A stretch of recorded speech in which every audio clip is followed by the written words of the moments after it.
Moja majka je godinama radila kao čistačica u jednoj televiziji i restoranu.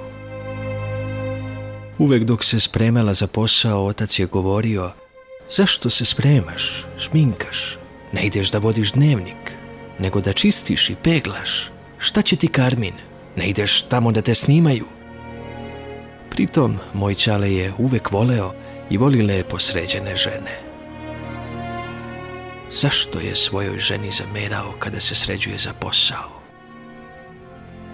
Zašto ga je pogađalo kada izađe doterana iz kuće?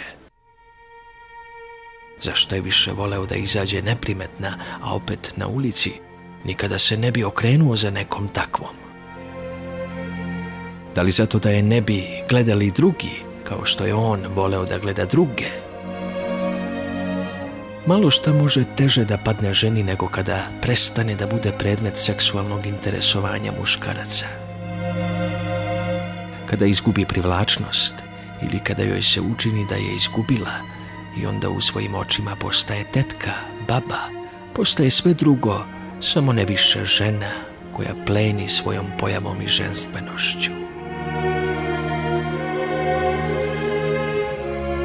Muškarac sa jedne strane želi za sebe što privlačniju ženu, time mu raste ugled, osjeća se superiorno u društvu, a opet što je žena atraktivnija samim tim je u većem strahu, jer je poželjnija i za mnoge druge. Zar ima veće uvrede za muškarca od rečenice: ne paziš dovoljno na ženu, ko zna šta ti sve radi iza leđa? To je najveći mogući udarac na muškost. Nevažno da li ga žena stvarno vara ili ne. Svaka devojka koju sretnem nosi neku svoju posebnost. Čovek uvek postavlja pitanje da li da bira onu koja će da mu se divi, podiže decu, bude žena, majka, žena domaćica, ili da bira onu koja će da ga zaludi, sa kojom neće moći tek tako i sa kojom će od prvog dana sve biti ludo i neizvesno. Ne znam ni sam. Znam samo da nikada neću sputavati nečiju lepotu i potrebu da bude još lepša i zanosnija. I po cenu da je izgubim i da pripadne nekom drugom.